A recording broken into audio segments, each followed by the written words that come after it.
बंदी छोड़ सतगुरु रामपाल जी महाराज जी की जय हो। परमपिता परमेश्वर जी की आप सभी प्यारी आत्माओं को मुझ पवन दास का सत साहिब। भाई और बहनों, दो छोटे छोटे पॉइंट हैं जो दास के पास में आए थे मधु बहन और कजोड़ भगत जी की मार्फत, तो थोड़ा उनको क्लियर कर देता हूं। सबसे पहले तो मधु बहन के पास में बहुत सारे ऐसे फोन आए हमारी माता और बहनों के, जो ये कह रही थी कि भाई जैसे पवन भगत जी ने सोना पहनने के लिए मना किया है, तो हम पहने या ना पहने, या थोड़ा बहुत पहन सकते हैं क्या, नाक में थोड़ा बहुत पहन लें क्या, पैरों में थोड़ा बहुत पहन ले क्या, क्योंकि हमारे परिवार वाले विरोध करते हैं, समाज में लोग कहते हैं तुम्हें क्या हो गया। बहुत सारे उन्होंने रीजन बताए। तो सबसे पहले तो उन सभी माता और बहनों से मेरी हाथ जोड़ के ये गुजारिश है, ये प्रार्थना है कि जब आप लाइव प्रोग्राम देखती हैं या मुझदास को जब परमात्मा निमित्त बनाते हैं कोई भी ऑडियो वीडियो या संदेशा देने के लिए, तो आप उसको ध्यान से सुना कीजिए। हर बार मेरी यही प्रार्थना होती है कि दास केवल निमित्त मात्र है, दास के केवल जिव्या काम करती है, बाकी शब्द, ज्ञान, प्रेरणा सब कुछ परमपिता परमेश्वर सतगुरु रामपाल जी महाराज जी का होता है। तो मैंने कभी किसी को नहीं कहा और ना मैं कभी किसी को कहूंगा कि आप सोना पहनो या ना पहनो। गुरुदेव का जो विधान है, गुरुदेव का जो सत्संग रूपी आदेश है, भक्ति मार्ग में क्या सही है क्या गलत है, जो गुरुदेव ऑलरेडी बता चुके हैं, दास केवल उन्हीं विषय के ऊपर आप जी को आगाह करता है। इसके अलावा मेरा मनमाना आचरण बिल्कुल नहीं होता है। अगर आपको गुरु जी का ज्ञान समझ में आ गया है, ये मार्ग समझ में आ गया है, वास्तव में आप अपने आत्म कल्याण के लिए भक्ति कर रहे हैं, तो फिर आपने इन सभी चीजों को फॉलो करना पड़ेगा। फिर चाहे समाज हो, चाहे रिश्तेदार हो, या फिर चाहे घर में किसी प्रकार की कोई दिक्कत हो, कोई आपत्ति हो, उनका समाधान भी आपने अपनी परिस्थितियों के अनुसार स्वयं ही खोजना पड़ेगा। लेकिन यहां यह कहना कि पवन भगत जी ने कहा है, तो पुण्यात्माओं, अगर दास आपको कह दे कि ठीक है भैया आप पहन लो, नाक में पहन सकती हो, और आप पहनना शुरू कर दोगे, तो फिर गुरुजी के ज्ञान को सुनने का आपका मतलब रह क्या जाएगा? फिर गुरुजी का भक्ति मार्ग में महत्व रह क्या जाएगा? फिर तो वही बात हो गई कि आसमान से गिरे और खजूर पे अटके। पहले सतलोक आश्रम मैनेजमेंट हरियाणा अपनी मनमानी, अपने तानाशाही आदेश, अपने झूठे फरमान आप लोगों पे जबरदस्ती थोप रहा था, और वो यही चाहता था कि संगत हमारी गुलाम बन के रहे। संगत गुरु की दास नहीं बल्कि हमारी गुलाम बन के रहे। अब धीरे धीरे परमपिता परमेश्वर जी ने दास को सद्बुद्धि देके, दास के अंदर ये प्रेरणा करके आप जियों को बहुत ही अच्छे तरीके से गुरु जी के सत्संगों को आधार बना के समझाने का प्रयास किया है। तो ये तो आपके समझ में आ जानी चाहिए थी ये बातें। फिर भी समझ में नहीं आ रही है तो भाई देखिए, पवन दास किसी को अपना दास या गुलाम नहीं बना सकता, ना मुझे किसी को अपना दास और गुलाम बनाने की आवश्यकता, क्योंकि मैं तो खुद एक दास और गुलाम की भूमिका में हूं। मुझे नरक का भागी नहीं बनना है, मुझे पाप का भागी एक व्यक्ति को भी अपने पीछे लगा के नहीं बनना है। और गलती से यदि कोई दास को कोई बहुत बड़ा मानता है या दास को एक विशेष नजरों से देखता है, तो ये उस व्यक्ति की महामूर्खता होगी। दास चाहे कितना ही अच्छा आपको गुरुजी का दिया हुआ ज्ञान विश्लेषण करके बता दे, ये मेरे पिछले भक्ति संस्कार और वर्तमान में गुरुजी का आशीर्वाद है कि मैं ऐसा कर पा रहा हूं। मेरा इसमें रति भर भी कोई सहयोग नहीं है। मैं तो दो कोड़ी का जीव हूं, गधे का गधा, कुत्ते का कुत्ता। अल्लाह मेहरबान, तो ये पवन गधा पहलवान। तो पुण्यात्माओं, यदि आप पहले मैनेजमेंट की गुलामी में थे, आप निर्णय नहीं कर पा रहे थे क्या सही है क्या गलत है, वो आपको बंदर की तरह नंगा नाच नचा रहा था। अब दास के माध्यम से आपको परमात्मा ने उनके जाल से बाहर निकाला है। अब आप फिर यहां पे बंदर बनने का प्रयास कर रहे हैं, तो ये कोई अच्छी बात तो है नहीं। तो ये आप लोगों ने थोड़ा इन बातों पे विचार करना पड़ेगा।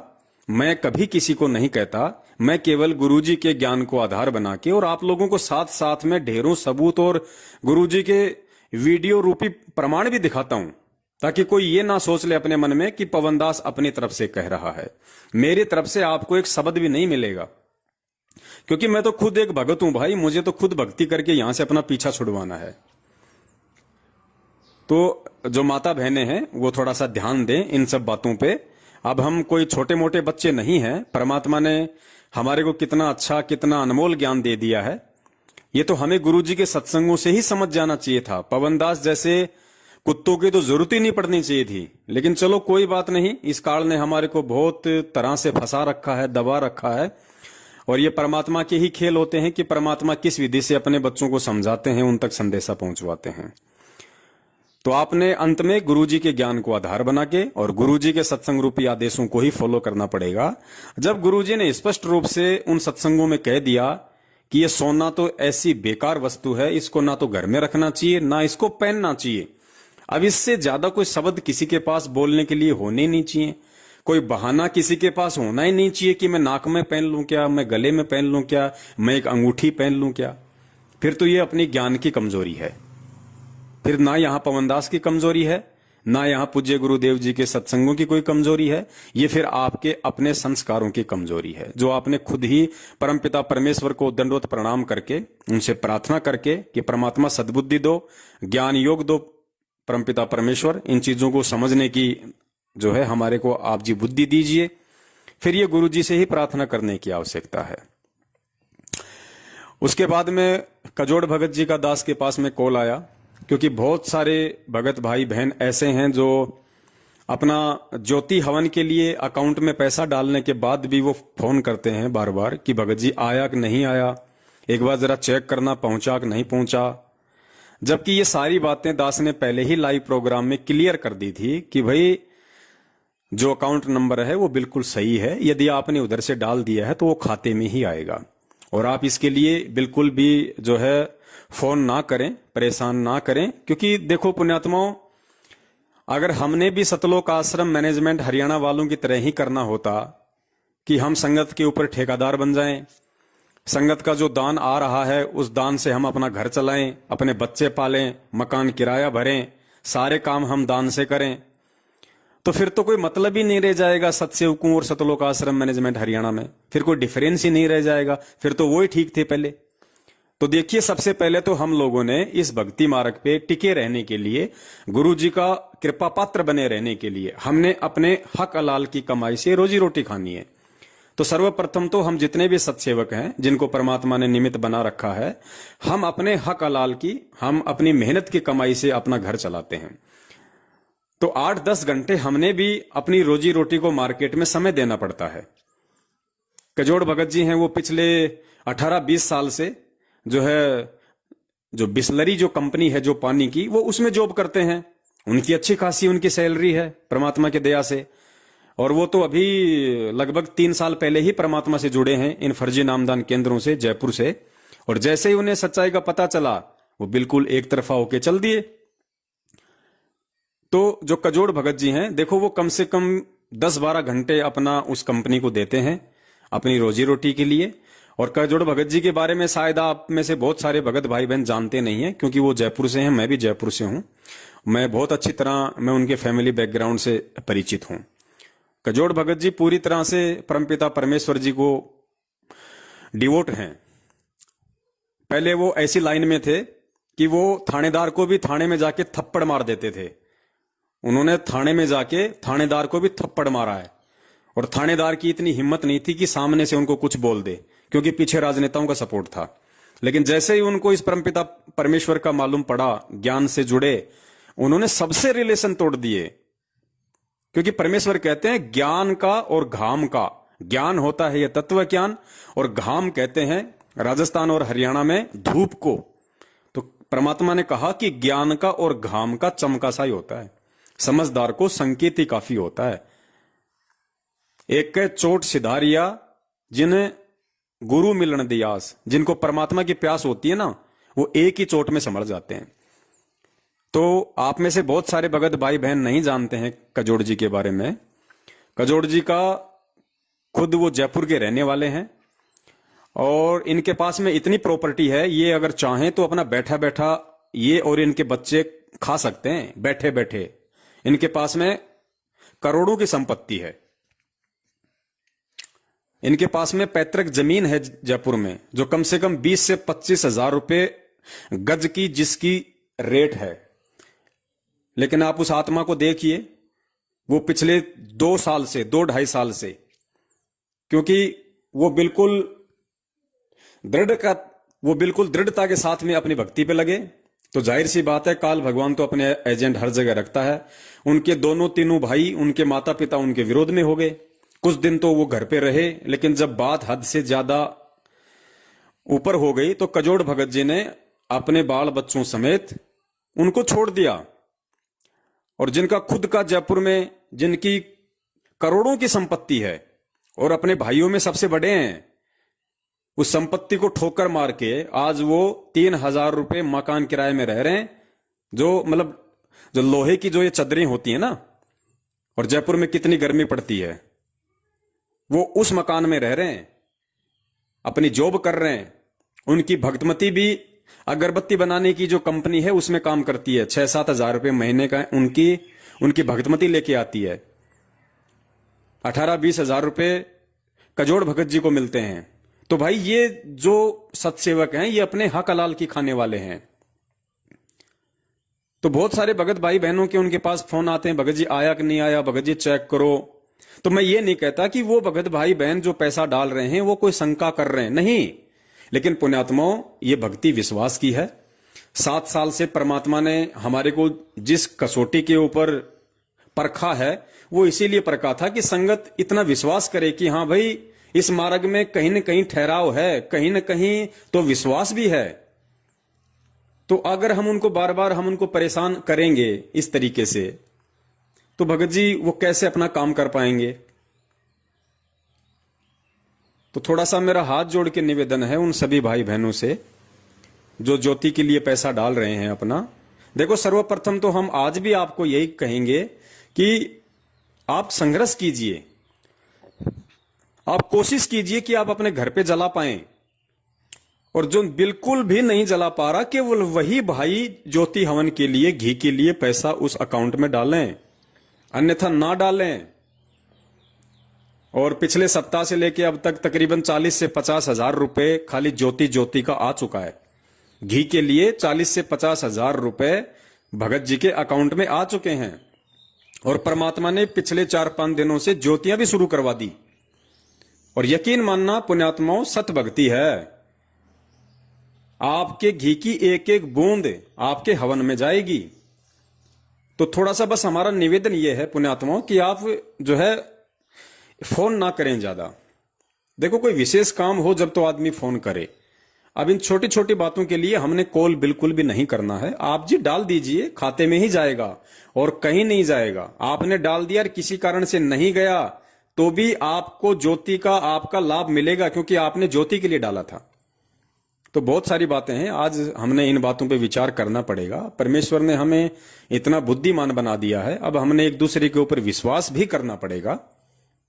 और एक दूसरे की जो मजबूरियां हैं सांसारिक जीवन की, अपनी रोजी रोटी के लिए जो संघर्ष करते हैं, उसके लिए भी हमने थोड़ा सा उनको समय देना पड़ेगा, हमने थोड़ा सा समझना पड़ेगा। बाकी तो हमें पता है पुण्यात्माओं, परमेश्वर ने तो हमारी ड्यूटी ही यही लगा रखी है कि भैया दिन में चाहे 50 फोन आए तो 50 के जवाब दो।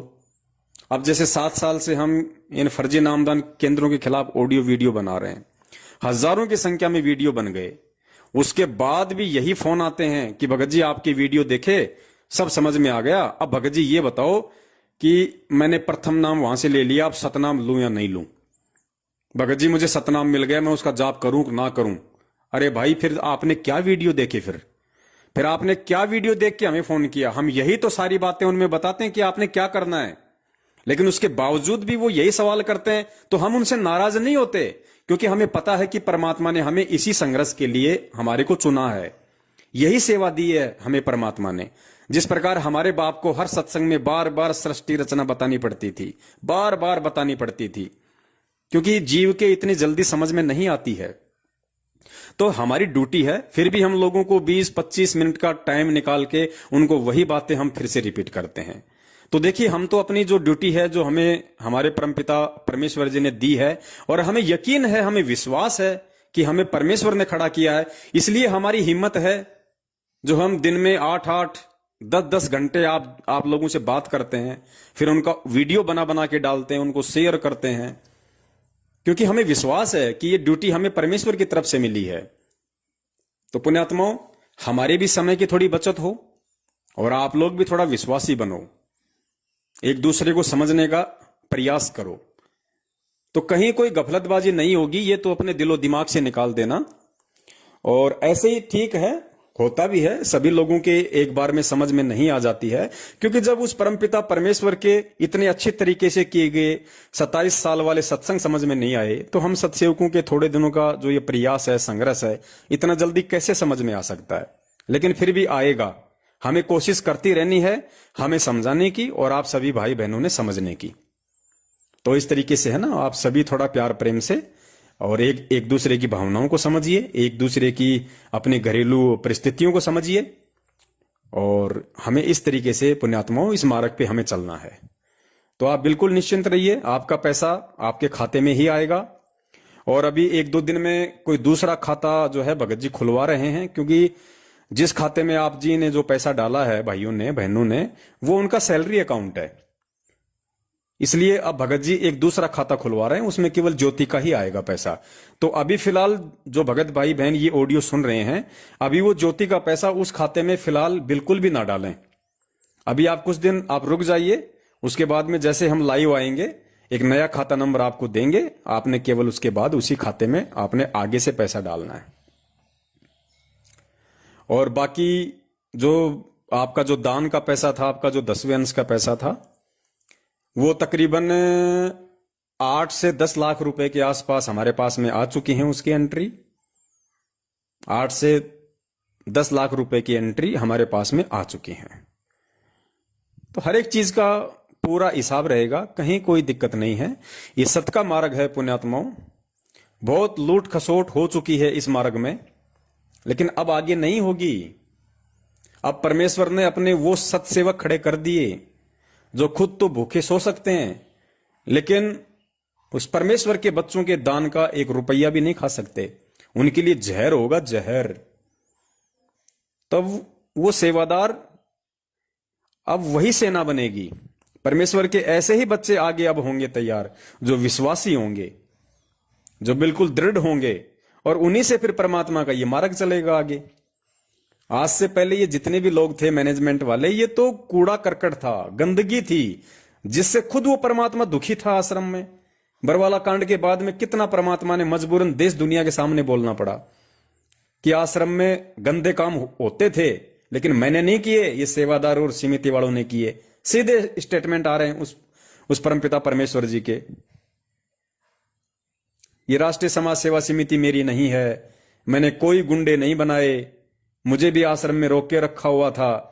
खुद उस परमात्मा को मजबूरन सारी बातें बोलनी पड़ी। तो ये कितनी बड़ी गंदगी आश्रम में जमा हो चुकी थी, और इस मार्ग को अगर आगे साफ सुथरे तरीके से चलाना, तो परमात्मा ने इस गंदगी को सार्वजनिक करना जरूरी था, ताकि इसकी बदबू से पूरा भगत समाज सावधान हो जाए और इनसे बच के चले। और उसी की ये प्रोसीजर चल रही है। अब इस गंदगी में से ही उस परमात्मा ने कुछ अपने हीरे मोतीलाल साइड में किए हैं, जो सत्सेवकों के रूप में हैं। तो अब आपको धोखा नहीं मिलेगा, अब आपको किसी भी प्रकार का जो है जालसाजी नहीं मिलेगी। जिन्होंने करनी थी उन्होंने कर ली। सतलोक आश्रम मैनेजमेंट हरियाणा ने कर ली, आपके कोऑर्डिनेटर नामदान संचालकों ने कर ली, गुरुजी के रिश्तेदार और बेटा बेटी और परिवार वालों ने कर ली। संजय जो हिमाचल में गुरुद्रोही बन के बैठा हुआ है, उसने कर ली। अरे उसको तो किसी ने नानक की आत्मा बोला भी नहीं, वो तो खुद नानक बन के अपने आप को प्रमोट करने में लगा हुआ था। दास के पास तो कितने फोन आते हैं भगत भाई बहनों के, भगत जी आप काग भूषण की आत्मा हो, भगत जी आप तो वो आत्मा हो, आप तो वो आत्मा हो। दास सुनता है और फिर उनको समझ आता है कि भगत जी क्या फायदा उस आत्मा का। अगर मैं काग भूषण की आत्मा हूं तो क्या फायदा, अगर इतनी अच्छी वो आत्मा होती तो पहले ना पार हो जाती, आज क्यों धक्के खा रही है। आज अगर मैं काग भूषण तो आज मैं क्यों धक्के खा रहा हूं इस नरक लोक में। इतना ही अच्छा होता मैं जो आप मेरी महिमा गा रहे हैं, गुणगान कर रहे हैं कि आप तो काकभूषण की आत्मा हो सकती हो। तो अगर वो काकभूषण की आत्मा अगर इतनी अच्छी होती तो आज क्यों इस नरकलोक में धक्के खा रही है? तो पुण्यात्मा, इन बातों का कोई मतलब नहीं निकलता है। अरे मैं हूं, चाहे आप हो, चाहे कोई भी हो, हम कोई ना कोई तो आत्मा है ही। हम कोई पत्थर योनि से तो आए नहीं, कोई ना कोई आत्मा तो है ही हम। और परमेश्वर के बच्चे तो विशेष आत्मा होती हैं। आप जितने भी भाई बहन जो भक्ति कर रहे हैं, आप सब विशेष आत्मा उस परमात्मा की। आपने बहुत अच्छे अच्छे जन्म लिए हैं, अच्छी अच्छी आत्माओं के। जब परमात्मा ने यहां तक कह दिया कि आपको पता नहीं कितनी बार इसने ब्रह्मा विष्णु महेश बना दिया, तो हम तो ब्रह्मा विष्णु महेश की भी आत्मा रह चुके हैं सभी भाई बहन। फिर काकभूषण कौन सी बड़ी चीज हो गई? तो पुण्यात्माओं, इन धारणाओं को अब हमने दिलो दिमाग से परमेश्वर के ज्ञान को आधार बना के मिटाना पड़ेगा। यहां आत्मा वात्मा का कोई महत्व नहीं है। ये फालतू के ढकोसले हैं, चौंचले हैं। ये इनका कोई औचित्य नहीं है हमारा वर्तमान के जीवन में। वर्तमान में पवनदास जो आत्मा है वो अपना आत्म कल्याण करवा सकती है, मर्यादा में रह के भक्ति करके। आप जी, जो भी आपका नाम है, आप वर्तमान में अब आपको सोचना है कि वर्तमान में मुझे महान आत्मा बनना है, वर्तमान में मुझे मर्यादित भक्ति करके मेरा पीछा छुटवाना है, तो फायदा है। वरना क्या फायदा पुण्यात्माओं इन आत्माओं के चक्कर में पड़ने का? तो दास की विनती है, अब बहुत समय हो गया है। गुरुजी ने देखो समझाते समझाते परमात्मा कितनी बार सत्संगों में रोने लग जाते हैं हमारी मूर्खता और अज्ञानता को देख के। गुरुजी कहते हैं मैं समझाऊं 100 बार और कोई तुम्हें एक बार भी इधर उधर की बोल देता, तुम वहीं उसके पीछे हो लेते हो। तो ऐसे फिर बाप क्या करता है? दुखी होता है। अब बताओ, जो परमात्मा सत्संग करते करते संगत के सामने कई बार रोने लग जाता है, वो सोचो हमारी मूर्खता पे अकेले में कितना रोता होगा। तो पुण्यात्माओं के आज भी हम अपने बाप को इसी तरीके से खून के आंसू रुलाएंगे? आज तो कम से कम उन्होंने हमारे से ये उम्मीद की है कि मेरे बच्चे आज बिजली पीढ़ी में आ गए, मेरे बच्चों को मैंने शिक्षा दे दी, मेरे बच्चों को मैंने सारे सबूत और ये प्रमाण दिखा दिए। कम से कम आज तो वो डगमग ना हो कि भाई काल तुम्हें किस प्रकार से ठगेगा। और पहले के सारे एग्जाम्पल दे दिए कि काल हमेशा परमात्मा के आसपास ही अपने एजेंट भेजता है, लेकिन परमात्मा उनको अपना जान के उनको पालता है, उनकी परवरिश करता है, ताकि ये समझ जाएं या जितने दिन मेरे साथ रह के भक्ति करें कम से कम उतने तो इनके अच्छे कर्म बने। जबकि मालिक को तो 650 साल पहले ही पता था कि मैं जिस कमाल को मुर्दे से जिंदा कर रहा हूं, ये मेरे मार्ग में सबसे बड़ा रोड़ा बनेगा, ये गुरुद्रोही बनेगा, मेरी आत्माओं को तोड़ेगा। उसके बाद भी सब कुछ जानते हुए उस अंतर्यामी मालिक ने उसको जिंदा किया, सीने से लगाया, अपने बेटे की तरह उसको पाला, बड़ा किया, शिक्षा दीक्षा दी, और आगे चल के वो गुरुद्रोही हो गया। धर्मदास जी के परिवार में उस काल भगवान ने उसके पुत्र नारायण दास को मृत्यु अंध नाम का काल का दूत बना के भेज दिया, इसी मालिक के मार्ग को अवरुद्ध करने के लिए। गरीबदास जी महाराज जी की नहीं सुनी उनके परिवार वालों ने, नानक जी की नहीं सुनी उनके परिवार वालों ने। और ऐसे ही आज जब वो परमात्मा खुद संत रामपाल जी महाराज जी के चोले में आया तो काल ने उनके भाई के रूप में, बेटा बेटी के रूप में, रिश्तेदारों के रूप में आज तो अपने सैकड़ों एजेंट उनके चारों तरफ भेज रखे हैं। जैसे गाय और भैंस के जो चिचड़ होते हैं ना, चिचड़ जो उसका खून पीते हैं, जो उसके थनों से चिपके रहते हैं, तो इस प्रकार ये जो गुरुजी के बेटा बेटी रिश्तेदार हैं, ये चीचड़ हैं, चीचड़। और गुरुजी ने कई बार, आपने शायद वो सत्संग नहीं सुने परमात्मा के, कई बार जिक्र किया परमात्मा ने। मालिक ने कहा कि पुण्यात्माओं, जो हजारों किलोमीटर से, सैकड़ों किलोमीटर से जो मेरे बच्चे यहां आते हैं वो मेरा सत्संग रूपी दूध पीते हैं, और जो 24 घंटे जो यहां रहते हैं वो चीचड़ हैं, वो मेरा खून पीते हैं। ये सारी बातें बोली हुई हैं परमात्मा ने, लेकिन वो सत्संग इन्होंने अपलोड नहीं कर रखे। अब देखिए आप, 27 साल बाद इन लोगों ने 2000 और 2001 के सत्संग अभी 10-15 दिन पहले अपनी वेबसाइट पे डाले इन लोगों ने, मैनेजमेंट वालों ने। 2001 के और 2000 और 2002 के जो सत्संग है इन्होंने आज डाले इतने वर्षों बाद। तो जो सत्संग थे जो इस प्रकार के, जिसमें परमात्मा ने खुल के इशारा किया हुआ है इन लोगों के विषय में संगत को समझाने के लिए, वो सत्संग इन्होंने डाले नहीं। अब गुरुजी थोड़ा ना कोई बैठ के कोई सत्संग डालेंगे यूट्यूब पे, ये तो इन लोगों का काम था ना, मैनेजमेंट वालों का। तो इन्होंने केवल वही सत्संग डाले जिनमें इनका बचाव हो रहा है। लेकिन पुण्यात्मा वास तो सर्वविदित है, इससे बड़ा दुनिया में कोई उदाहरण नहीं हो सकता, कोई सबूत नहीं हो सकता, यदि आप संत रामपाल जी महाराज जी को अपना बाप मानते हैं तो, और ये मानते हैं कि मेरा बाप दोगला नहीं है, मेरा बाप हमेशा एक तरफा बात बोलेगा और साध वचन पलटे नहीं, चाहे पलट जाए ब्रह्मांड। गुरुदेव ने मीडिया के सामने, पूरे दुनिया के सामने बरवाला कांड के बाद स्पष्ट कहा है कि राष्ट्रीय समाज सेवा समिति मेरी नहीं है, अर्थात सतलोक आश्रम मैनेजमेंट हरियाणा मेरा नहीं है। That's final. जो मेरे बाप का नहीं वो मेरा जिंदगी में नहीं हो सकता। और उनके पीछे लग के 7 साल से हम सब ने अपनी ऐसी तैसी करवाई, भक्ति धन से लूटे, पैसों से लूटे, इज्जत से लूटे, मर्यादाओं से लूटे, सतगुरु के आशीर्वाद से लूटे, बता दीजिए। और फिर पिछले 7 साल से इनकी वो धोती दुलवा दी परमात्मा ने, वीडियो बनवा बनवा के कि जिन्हें तुम सारनामी समझ रहे हो वो तो प्रथम नाम के भी लायक नहीं हैं। तो पुण्यात्माओं, जो मूर्ख बनना चाहता है या मूर्ख बने रहना चाहता है वो उसकी मर्जी, परमात्मा जबरदस्ती नहीं करता। लेकिन जो समझदार आत्माएं हैं उनको तो विचार करना चाहिए। और ये सत का मार्ग है पुण्यात्मा, इसमें झूठ पाखंड छल कपट ये ना हमारे बाप ने किया और ना हम सत्सेवक ने किया, अनजाने में किया, उसके लिए हम क्षमा प्रार्थी हैं।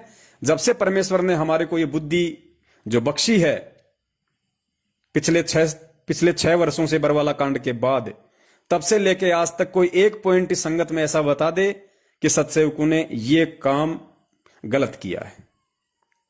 भाई सत का मार्ग है, हमें सतवादी की अगर प्राप्ति करनी है, सतलोक की अगर प्राप्ति करनी है तो हमने सत्य पे ही रहना पड़ेगा, सत को आधार बना के ही हमने भक्ति मार्ग पे आगे बढ़ना पड़ेगा। तो मेरी आप सभी माता और बहनों से निवेदन है कि आप ये ना समझे कि पवन दास ने कहा है सोना उतारने के लिए, ये तो आपके बाप ने बहुत समय पहले ही बोल दिया। आप माने या ना माने ये आपके अपने विवेक के ऊपर निर्भर करता है। मैंने तो आपको याद दिलाया है। और ज्योति हवन के लिए जो भाई बहन पैसा डाल रहे हैं उनसे मेरा निवेदन है वो डाल के बिल्कुल आश्वस्त रहें। उनको यहां धोखा नहीं मिलेगा जिंदगी में, अब नहीं मिलेगा धोखा, यहां नहीं मिलेगा। बाकी वहां तो धोखा ही धोखा है मैनेजमेंट वालों के पास तो, लेकिन यहां आपको धोखा नहीं मिलेगा। यहां पे अपने हक हलाल की खाने वाले हैं भाई। तो डाल के आप जी थोड़ा हमें भी समय दें भक्ति के लिए, काम धंधे के लिए, और डालने के बाद फिर ग्रुपों में या कहीं भी उसका स्क्रीनशॉट भेजना, या फिर जैसे आप कजोड़ भगत जी को डाल के स्क्रीनशॉट भेजते वो भी मत भेजो, कोई जरूरत नहीं है, बिल्कुल आवश्यकता नहीं है उस चीज की, मत भेजो। आप विश्वासी बनो परमेश्वर के प्रति और अपने भाई बहनों के प्रति, विश्वासी बनो पुण्यात्माओं। जिस दिन हमसे कोई त्रुटि होगी इस मार्ग में जानबूझ के, उस दिन पुण्यात्माओं यकीन करना ये सत भक्ति है, ऑटोमेटिक परमात्मा आप लोगों के अंदर प्रेरणा कर देगा कि अब इनसे दूर हट जाओ, ऑटोमेटिक कर देगा, क्योंकि ये सत भक्ति है भाई। ये आत्मा का साथी है परमात्मा। अगर आप भक्ति कर रहे हो आपको डगमग नहीं होने देगा, फिर आपको ठगी का शिकार नहीं होने देगा। अब आज से पहले हम मैनेजमेंट के हाथों ठगी का शिकार हो रहे थे क्योंकि हम खुद ही मर्यादा में नहीं थे, हम खुद ही अपने गुरु को परमात्मा नहीं मान रहे थे। लेकिन जब आज हम इस ज्ञान आधार से गुरु को परमेश्वर और मर्यादाओं में चलेंगे तो परमात्मा कदम कदम पे हमारी रक्षा करेगा, हमको आगाह करेगा। तो निश्चिंत रहना पुण्यात्माओं, यहां आपको धोखा नहीं मिलेगा। अगर धोखा करना होता तो सन 2015 में इस पूरे विश्व में जो दूसरा नामदान केंद्र खुला था वो मुझ पवन दास के घर पे खुला था। ठगना होता तो मैं नामदान केंद्र नहीं छोड़ता, अपनी मर्जी से मैंने नामदान केंद्र छोड़ा है, वरना आज मैं भी स्कॉर्पियो में घूमता आप लोगों को ठग के। लेकिन नहीं भैया, ये गोबर नहीं खाना हमें परमेश्वर ने 56 भोग दे दिए भक्ति रूपी, ये माया रूपी गोबर नहीं खाना हमारे को। तो विश्वास रखो, हम सब के साथ परमात्मा है, हम सब गुरुदेव के नक्शे कदम पे चलने वाले हैं, हम सत्य के पुजारी हैं। और अब हमने अपने परमपिता परमेश्वर को किसी भी तरह से कोई भी नादानी करके दुखी नहीं करना, परेशान नहीं करना। बाकी साथ संगति से आप जी जुड़े रहिए, लाइव प्रोग्राम जो है आप उनसे जुड़े रहिए। और बहुत जल्दी ही परमपिता परमेश्वर के आशीर्वाद से हमारी एक वेबसाइट बनने जा रही है, हम उस पर भी सारे वीडियो अपलोड करेंगे बहुत ही अच्छे तरीके से। 4-5 भागों में हम वीडियो को डिवाइड करेंगे। और ध्यान रखना, 8 सितंबर को हमारे परमपिता परमेश्वर जी का जो पर्व है, जो सतगुरु प्रगट दिवस है, वो आ रहा है। हमने ये 24 जून को अब भूल के भी ये कबीर प्रगट दिवस नहीं मनाना। परमेश्वर कहते हैं छोड़ देने पछलियों की रीत सतगुरु तारेंगे। कबीर जी 650 साल पहले हुए थे भैया। आज वो कबीर संत रामपाल जी महाराज जी के रूप में हैं, तो हम 650 साल पहले की दुनिया में क्यों जाएं? जब हमारा मोक्ष, हमारा कल्याण हमारे गुरुदेव से होना है, तो भाई एक बात बताइए, हम कबीर प्रगट दिवस क्यों मनाएं? हम सतगुरु प्रगट दिवस मनाएंगे, संत रामपाल जी का प्रगट दिवस मनाएंगे। तो पुण्यात्माओं, बहुत गहराई से हमने बारीकी से, विश्वास के साथ, सोच समझ के, और ये प्रेम का मार्ग है। अब हम भाइयों को आपस में एक दूसरे के प्रति दया, प्रेम, विश्वास हो जाना चाहिए, क्योंकि अब धोखा नहीं मिलेगा। अब तो परमेश्वर के सतमार्ग के लिए निर्बाध रूप से आगे ये मार्ग चले, उसके लिए परमात्मा की सतसेवक सेना तैयार हो रही है, जो खुद भूखी रह जाएगी लेकिन दूसरों को भूखा नहीं देखेगी। तो यहां हमने बिल्कुल, अब वो समय है अंधविश्वास करने का, क्योंकि अब हमने परख लिया, जांच लिया हर तरीके से। क्योंकि जब 7 साल से वो परमात्मा ऐसी भिखारी वाली हालत में हमारे को सत्य के ऊपर टिका के रख सकता है, इतना संघर्ष इन सतलोक आश्रम मैनेजमेंट हरियाणा के सारनामी गुंडों के साथ में, ऐसी स्थिति में, दारिद्र वाली स्थिति में हमसे करवा सकता है,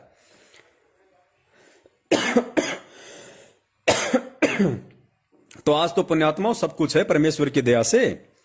आज तो हजारों की संख्या में भगत भाई बहन एक दूसरे की मदद करने के लिए आगे बढ़ रहे हैं। 8-10 लाख रुपए लोगों ने चुटकी बजाते ही 5-7 दिन में अपनी एंट्रियां करवा दी। जिस भी भगत भाई बहन को ऐसी कोई रोजी रोटी वाली समस्या आन पड़ेगी उसके संस्कारवश, और जब भी वो भाई थोड़ा सा भी इशारा करेगा तो परमात्मा तुरंत उसकी हेल्प करवाएंगे। अभी कुछ दिन पहले एक भाई का मैसेज आया, बोलो भगत जी मुझे सेवा करनी है, मुझे एक मोबाइल खरीदना है, थोड़ी मेरी मदद करो। तो दास ने उसको मना कर दिया कि भगत जी देखिए, हमने पहले ही बोल दिया था कि ये पैसा 10वें अंश का और दान का है। ये पैसा केवल उसी को जाएगा जो वास्तव में जरूरतमंद होगा। मोबाइल के लिए पैसा भगत जी नहीं मिलेगा, दास माफी चाहता है। कोई बात नहीं, सेवा के और भी बहुत सारे तरीके हैं। आप वैसे भी कोई आपके संपर्क में आए तो आप उसको भी समझा सकते हैं, मोबाइल ही कोई जरूरी नहीं है। और आपकी अगर सेवा करने की इच्छा मोबाइल से है तो परमात्मा कहीं ना कहीं से आपका वो भी इंतजाम जरूर करवा देगा, लेकिन ऐसे नहीं। फिर कोई कल को कहेगा भगत जी मैं जा जाके दूर दूर के भक्तों को समझाना चाहता हूं, मेरे पास मोटरसाइकिल नहीं है। तो ऐसा नहीं होता है भाई। अब हमने गलतियां नहीं करनी। परमात्मा के बच्चों ने ज्ञान आधार से अगर हम कुछ एक सत्सेवकों पे विश्वास किया है, जिनको परमात्मा ने निमित्त बना के आगे खड़ा किया है, तो हम वो गलतियां नहीं कर सकते। अब हम उन भाई बहनों का पैसा नहीं मान रहे।